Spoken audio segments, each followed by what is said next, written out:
நடிகர் சூர்யா அவர்கள் நடித்த ஜெய்பீம் படம் வந்துட்டு எல்லாரும் பார்த்துருப்போம். அந்த படத்தோட ஒரிஜினல் ஸ்டோரி வந்துட்டு பத்மினி, நந்தகோபால் இவங்களோட ஸ்டோரி தான். இந்த பத்மினிக்கும் நந்தகோபாலுக்கும் என்ன நடந்தது, 1992 நடந்த இந்த சம்பவங்கள் தான் பார்க்க போகிறோம்.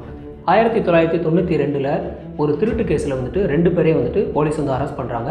அரெஸ்ட் பண்ணி கூட்டிகிட்டு போயிட்டு இந்த நந்தகோபாலை வந்துட்டு ஸ்பாட்டில் ஸ்டேஷன்லேயே வந்து அடிக்கிறாங்க பயங்கரமாக. இந்த பத்மினி என்ன பண்ணுறாங்கனாக்கா, நீ வந்துட்டு எனக்கு கிஸ் கொடுத்தினா நான் உங்கள் ஹஸ்பண்டை விட்டுறேன்னு சொல்கிறாங்க. அப்போ கிஸ் கொடுக்குறாங்க. அது மட்டும் இல்லாமல் அந்த நந்தகோபாலை அந்த இடத்துல போட்டு மறுபடியும் அடிக்கிறாங்க. இந்த பத்மினியை வந்துட்டு 5 போலீஸ் வந்து ரேப் பண்ணிடுறாங்க. இந்த நந்தகோபாலை மறுபடியும் அடித்ததில் அவர் வந்து அந்த ஸ்பாட்லேயே வந்து இறந்தும் போயிடுறாரு. ஆனால் இந்த பொண்ணு வந்துட்டு கோர்ட்டில் போய் நீதி கேட்குறாங்க. கோர்ட்டில் வந்துட்டு ஒரு குழு அமைக்கிறாங்க. லத்திகா சரண் அப்படின்ற ஒரு உமன் எஸ்பி தலைமையில் குழு அமைக்கிறாங்க. ஆனால் அந்த எஸ்பி சொன்ன விஷயம் இப்படி ஒரு சம்பவமே நடக்கலை அப்படின்னு சொல்கிறாங்க. அதையும் மீறி இந்த பத்மினி வந்துட்டு போராடி இந்த பொண்ணு வந்துட்டு இந்த 5 போலீஸுக்கு வந்துட்டு 10 வருஷம் சிறை தண்டனையும் அபராதமும் வந்து வாங்கி கொடுத்துருக்காங்க. ஆனால் இந்த சிறை தண்டனை வந்து போதுமா அப்படின்னு கேட்டால் கண்டிப்பாக பத்தாது.